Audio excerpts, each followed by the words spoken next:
BJP के mission Seemanchal को पूर्णिया में प्रदेश बीजेपी अध्यक्ष सम्राट चौधरी ने उस समय अपना बड़ा बयान दिया। सम्राट चौधरी ने कहा कि अगर सीमांचल के लोग इलाके में शांति चाहते हैं तो पूर्णिया प्रमंडल में लोकसभा की सभी सीट बीजेपी के खाते में देनी होगी और बीजेपी की सरकार सीमांचल से एक एक बांग्लादेशी घुसपैठियों को बाहर करेगी। इस पूरे सीमांचल में आप चाहते हो कि शांति बहाल हो, चुन चुन कर बांग्लादेशी को बिहार से बाहर करना, तो भाजपा की सरकार लाइए, मैं गारंटी देता हूं एक बांग्लादेशी नहीं दिखेगा, एक आतंकवादी नहीं दिखेगा, और यदि कोई दिख गया साथियों तो या तो वो जेल में होगा नहीं तो मिट्टी के अंदर होगा। इतना जरूर स्पष्ट करता हूं। सीमांचल में बांग्लादेशी घुसपैठियों को लेकर दिए गए सम्राट चौधरी के बयान पर जेडीयू प्रवक्ता राहुल शर्मा ने पलटवार किया। राहुल शर्मा ने कहा कि बीजेपी वालों को पता ही नहीं चल रहा कि वो क्या बोल रहे हैं। देखिए, सभी लोग व्याकुल हो चुके हैं। व्याकुलता में इनको अभी तक ये नहीं पता चला है कि बांग्लादेश बॉर्डर पर बीएसएफ के लोग हैं, तो क्या ये लोग के जो रक्षा मंत्री हैं, जो गृह मंत्री, वो पैसा लेके बॉर्डर पार कराते हैं? अपने गृह मंत्री और रक्षा मंत्री से पूछिए कि कौन आया कहां गया। तुष्टीकरण के मुद्दे पर पूर्व डिप्टी सीएम तारकिशोर प्रसाद ने सरकार पर निशाना साधा है। नहीं, देखिए, सरकार तो तुष्टीकरण की नीति पर चल रही है।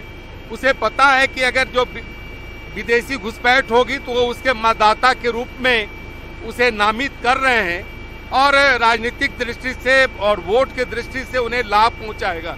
लेकिन भारतीय जनता पार्टी के लिए राष्ट्र बड़ा है, राज्य बड़ा है। हम राष्ट्रवाद की अवधारणा लेकर चलते हैं और इस तरह का घुसपैठ कहीं न कहीं देश के लिए सामरिक दृष्टि से और उसे आबादी के असंतुलन के दृष्टि से भी काफी वो महत्वपूर्ण रखता है।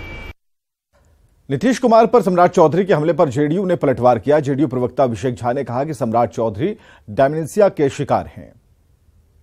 सम्राट चौधरी जी डिमेंशिया के शिकार हो चुके हैं। अभी सुबह ही एक टीवी चैनल को इंटरव्यू में कह रहे थे कि 2014 के लिए विपक्ष ने अभी तक अपना उम्मीदवार तय नहीं किया है। सोचिए कि नीतीश कुमार जी के विरोध में इतना अलबला चुके हैं, क्या बोल रहे हैं, क्या सोच रहे हैं, समझ से परे।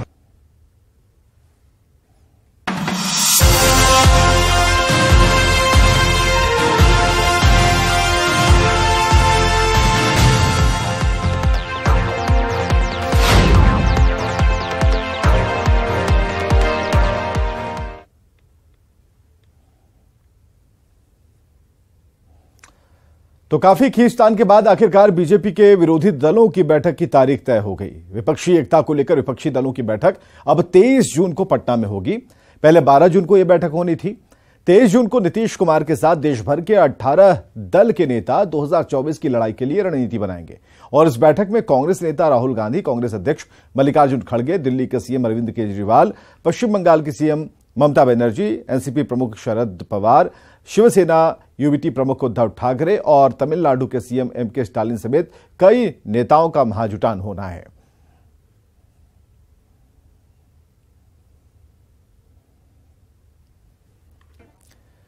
कांग्रेस नेता मदन मोहन झा ने कहा कि बैठक में राहुल गांधी और मल्लिकार्जुन खड़गे भी शामिल हो रहे हैं। वहीं संजय राउत ने कहा कि बैठक में उद्धव ठाकरे और शरद पवार भी शामिल होंगे। बैठक में राहुल गांधी जी के साथ हम सब लोग रहेंगे। उद्धव ठाकरे साहब भी जा रहे हैं, शरद पवार साहब जा रहे हैं, मेरे साथ सभी देश के प्रमुख नेता वहां बैठक में जाएंगे और 2024 के जनने की हम तैयारी नहीं जानने की बात है। हम तो समझते हैं करीब करीब उन दोनों आदमी का जाना तय हो चुका है और ये तो अच्छी शुरुआत है, अच्छा मुहिम है और हम समझते हैं जो इसमें सफलता मिलेगी सभी लोगों को। कि पहले तो बैठ करके दिल एक हो, दिल जब एक हो जाएगा तो सीट का बंटवारा में कहीं कोई परेशानी नहीं होगी। कौन क्या मांग रहे हैं, हर एक दल की इच्छा होगी कि हम ज़्यादा से ज़्यादा सीट लड़ें। ये कोई बाधक नहीं होगा गठबंधन में। जेडीयू के राष्ट्रीय महासचिव केसी त्यागी का विपक्षी दलों की बैठक पर उन्होंने कहा कि विपक्षी एकता बीजेपी के 100 सीटों को कम करने वाली है। ये एकता 2024 के चुनाव में बीजेपी के उम्मीदवार को कड़ी टक्कर देगी। कि ये विपक्षी एकता का जो ये रोड मैप है, भाजपा की लगभग 100 सीटों को कम करने के लिए काफी है। जब वो ममता बनर्जी से कोलकाता में और लखनऊ में श्री अखिलेश यादव से मिले, दोनों नेताओं ने बहुत स्पष्ट शब्दों में कहा कि हम एक के मुकाबले एक उम्मीदवार की जो थ्योरी है उसको मानने के लिए हम स्वीकारते हैं। इसमें जो हमारी मित्र पार्टियां हैं उनको धैर्य और धीरज रखने की आवश्यकता है। आनन फानन में बयानबाजी ना की जाए और एक दूसरे के पुरखों के सवाल ना उठाए जाएं। ऐसी आचार संहिता भी हमें उम्मीद है कि 23 तारीख की बैठक। विपक्ष की बैठक पर डिप्टी सीएम तेजस्वी यादव ने कहा कि यह बैठक ऐतिहासिक होगी और 2024 के लोकसभा चुनाव को लेकर इसमें चर्चा होगी। देश के लिए ऐतिहासिक होगा और एक अहम बैठक है। बहुत अरसों बाद जो सभी रीजनल पार्टी ऑपोजिशन की कांग्रेस के साथ लोग बैठेंगे और 2024 को लेकर के चर्चा करेंगे कि हम लोगों को आगे कैसे बढ़ना है। बिहार तो ऐतिहासिक धरती है ही ना, और आप लोग तो जान ही रहे कि ममता जी ने सुझाव दिया था कि भाई पटना में कीजिए, क्योंकि जेपी आंदोलन की भी जो शुरुआत हुई थी यहीं से हुई थी। और कभी भी अगर आंदोलन की बात होती है या कोई बड़े परिवर्तन या बदलाव की बात आती है तो बिहार से इसकी शुरुआत होती है। तो ये बिहार से विपक्षी दलों की एकता की जो शुरुआत हो रही है और इसमें तय हुआ है कि सभी जो पार्टी लीडर जो होंगे, कोई रिप्रेजेंटेटिव नहीं, ताकि निर्णय जो है हो सके। तो इस बात को लेकर के हम लोग सब लोग जो है प्रयास हम लोग लगे हुए। पीएम मोदी के बिहार दौरे पर तेजस्वी यादव ने निशाना साधा है। तेजस्वी ने कहा कि पीएम मोदी और गृह मंत्री अमित शाह कई बार बिहार आ चुके हैं, लेकिन बिहार को विशेष राज्य का दर्जा और पैकेज अब तक नहीं मिला। छोड़िए उन लोगों की बातें, छोड़िए, कोई आए ना भाई, देश सबों का ना देश है, कोई भी आ सकता है, कोई भी कहीं जा सकता है। और देश के प्रधानमंत्री है तो क्यों नहीं आएंगे? वो आए तो कम से कम बिहार को विशेष राज्य का दर्जा तो देने की घोषणा कर दें कि बिहार को विशेष राज्य का दर्जा देंगे, बिहार को विशेष पैकेज देंगे। असल बात यह है कि 2024 का लोग डरे हुए हैं। आप कितना बार गिन लीजिए ना, कितना बार तो अमित शाह आ गए।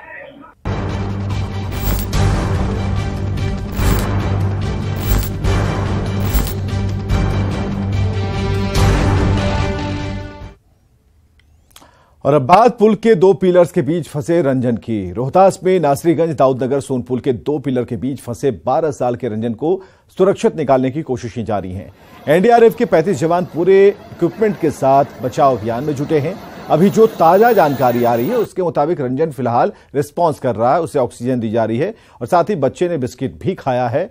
और ये तस्वीर हम आपको दिखा रहे हैं। हालांकि रंजन को निकालने के लिए, सकुशल बाहर निकालने के लिए कोशिशें लगातार जारी हैं। तकनीक का भी सहारा एनडीआरएफ की टीम ले रही है।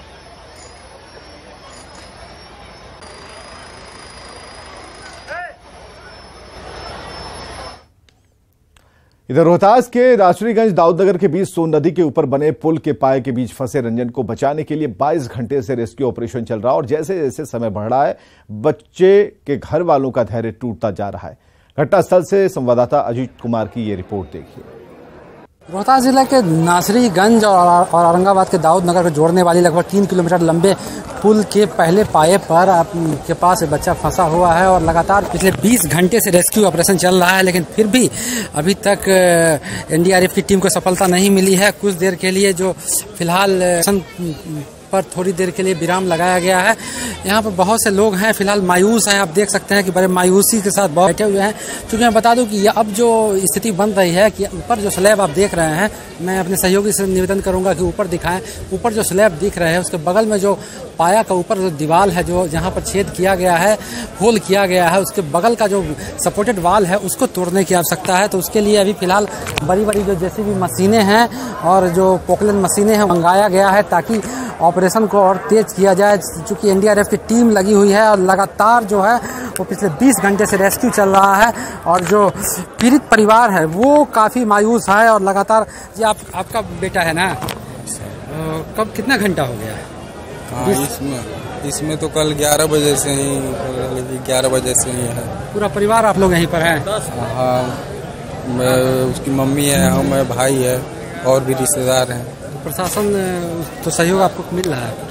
सर कहाँ सही मिल रहा है, एक वहाँ पे वो तोड़े, इसके बाद में इधर तोड़ने के लिए पिलर का हो रहा है, तो तब से बोल रहे हैं कि ये आदेश देंगे तो टूटेगा, वो आदेश देंगे तो टूटेगा, पता नहीं है कब तक, जब तक मर जाएगा इसके बाद तोड़ेंगे, इसके बाद लाश उसमें से निकालेंगे, यही करेंगे। बच्चे की आवाज़ वगैरह सुने आप?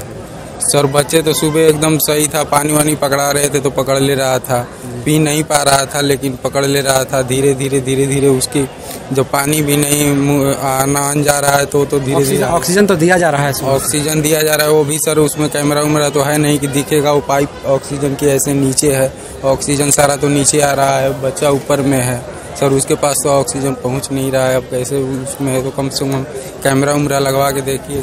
तो ये बच्चे के पिता हैं भोला शाह है, इनका कहना है कि फिलहाल वहाँ ऑक्सीजन तो दी गई है लेकिन वो चाह रहे हैं कि कुछ कैमरे वगैरह हो ताकि बच्चे की एक्टिविटी को लोग वाच कर सके। लेकिन जो अधिकारी हैं उनसे हमारी बात हुई है, उनका कहना है कि बच्चा अभी भी रिस्पॉन्ड कर रहा है, ऑक्सीजन दिया गया है और उसके बाद बच्चे जो है वो कहीं ना कहीं रिस्पॉन्ड कर रहा है, क्योंकि ये जो एक फेज है वो फेज जो है रेस्क्यू का वो समाप्त हो गया है। अब दूसरे फेज की तैयारी है। पुल निगम के अधिकारी भी यहाँ पर मौजूद हैं और तमाम तरह के जो इक्विपमेंट हैं वो यहाँ पर लगाए गए हैं, लेकिन फिर भी फिलहाल 20 घंटे के बाद भी रेस्क्यू टीम को सफलता नहीं मिली है। लेकिन अब देखना है कि बच्चे की जान बच पाती है कि नहीं, क्योंकि यहाँ जो भी लोग हैं भगवान से, अपने ऊपर वाले से प्रे कर रहे हैं, प्रार्थना कर रहे हैं कि जहाँ भी बच्चा अगर फंसा है वो सकुशल हो, और सभी चाह रहे हैं कि वो सकुशल, जो रंजन है वो सकुशल बाहर निकल आए। अजीत कुमार, न्यूज़ 18, नासरीगंज।